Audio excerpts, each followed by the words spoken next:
Hola, a continuación se les presentaré un video de parte del equipo de Guapos con los siguientes integrantes acerca de los elementos del proceso como parte de la 4 de la materia Teoría General del Proceso. El concepto de parte no es exclusivo del derecho procesal. La palabra implica alguno de los elementos de un todo, sin embargo, desde el punto de vista jurídico se refiere a los sujetos de derecho, esos que son susceptibles de adquirir derechos y obligaciones. Es así que en el contrato las partes son sus creadoras, pues intervienen en su celebración y las que se benefician o perjudican con sus efectos. También en cualquier relación jurídica se pueden hablar de sus partes, o sea, de los sujetos vinculados por dicha relación. Otro ejemplo son los sujetos del proceso, es decir, el juez, los peritos, los testigos, otra serie de auxiliares de la función jurisdiccional y las propias partes. Las partes en sentido formal también lo pueden ser en sentido material, siempre y cuando estén capacitadas para actuar persiguiendo una resolución jurisdiccional en que afecte de forma concreta y particular. Sin embargo, únicamente las formales pueden cumplir o no este último requisito mencionado, es decir, que la esfera jurídica de su resolución jurisdiccional debe resolverse en la controversia o conflicto. Esta misma debe contar con atribuciones conferidas por la ley para impulsar la actividad procesal, con el objeto de obtener la resolución de las partes materiales, pues todo proceso civil, penal o de cualquier otro orden supone tres sujetos fundamentales, dos que contienen y uno tercero que decide la controversia, el actor que pretende, el demandado que resiste y el juzgador que conoce y decide. Hablando de otros temas relacionados, la capacidad para ser parte consiste en la idoneidad de una persona para figurarse como parte en un proceso, es decir, para ser parte actora o acusadora o para ser parte demandada o imputada. Y la capacidad procesal es la aptitud para comparecer en un juicio y realizar válidamente los actos procesales que corresponden a las partes. Por lo que se refiere a la capacidad para ser parte, la regla general es que todas las personas físicas y o morales pueden ser parte en el proceso, con algunas excepciones, claro, como por ejemplo en el proceso penal, por regla general, solo el Ministerio Público puede ser parte acusadora, salvo los casos excepcionales en los que se autorice a los particulares para ejercer la acción penal. Igual pasa con los menores de edad que no pueden ser parte acusadora en el proceso penal, en virtud de que están sujetos al régimen de justicia para adolescentes.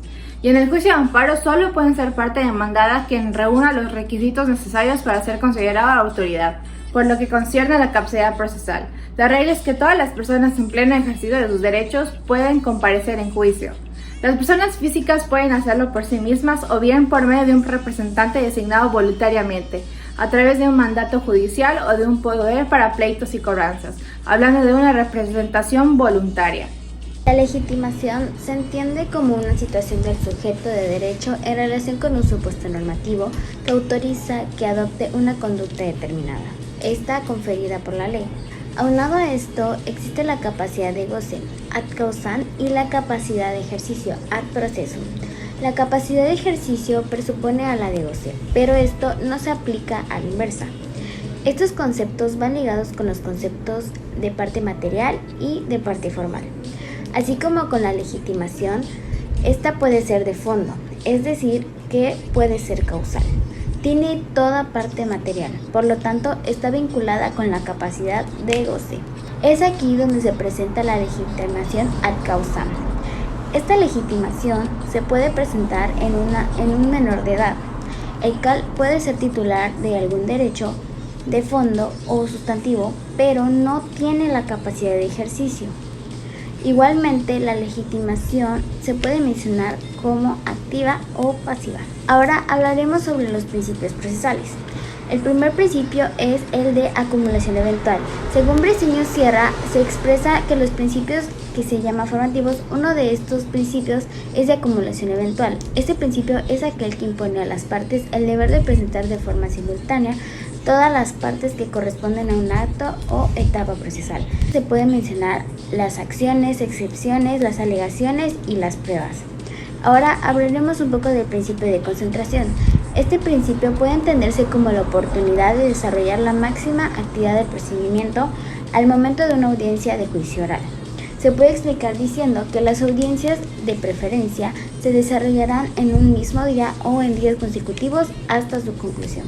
Ahora hablaremos un poco acerca del principio de la economía procesal. Según Piña y Castillo, ellos consideran como principios fundamentales que entre estos debe estar el principio de economía procesal. Este principio exige que los litigios no sean de materia que propicien graves impuestos, además de esto, para evitar su duración y gastos.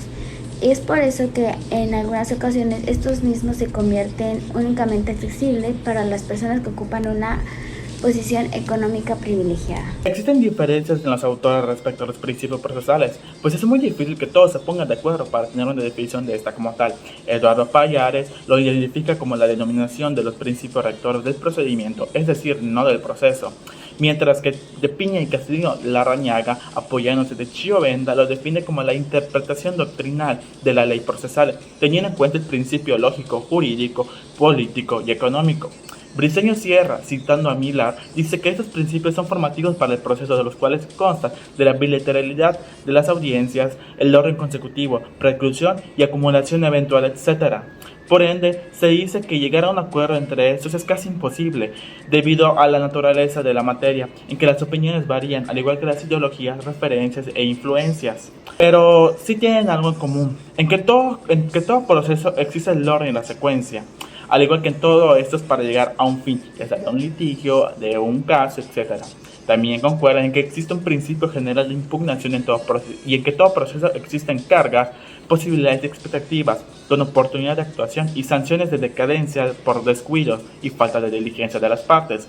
Por lo que encontramos que las mismas razones que nos sirvieron como fundamentadoras de lo procesal ahora nos sirven para deducir los principios procesales fundamentales. La palabra tercero en derecho procesal se define como tal que no es parte de un proceso, es decir, que son terceros las personas que no estarán en el proceso como las partes involucradas, por ejemplo, un testigo.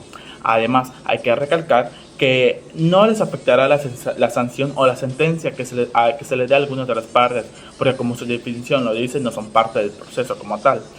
Un ejemplo de eso serían los testigos. Puedes abogar por la parte acusada, a la cual luego se le sentencia 5 años de prisión o tal cantidad de dinero de pagar a la parte que metió la denuncia, la demanda.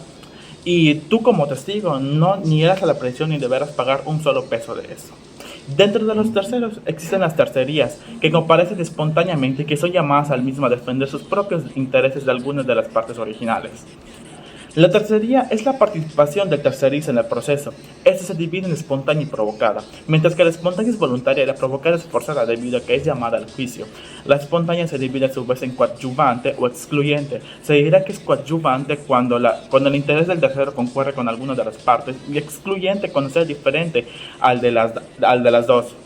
Dentro de las tercerías excluyentes, estas se clasifican en de dominio y preferentes. Será de dominio cuando el tercerista reclame el bien o los bienes afectados por el proceso, y será de preferencia cuando el tercerista reclame su mejor derecho a ser pagado con el producto de la enajenación de los bienes embargados.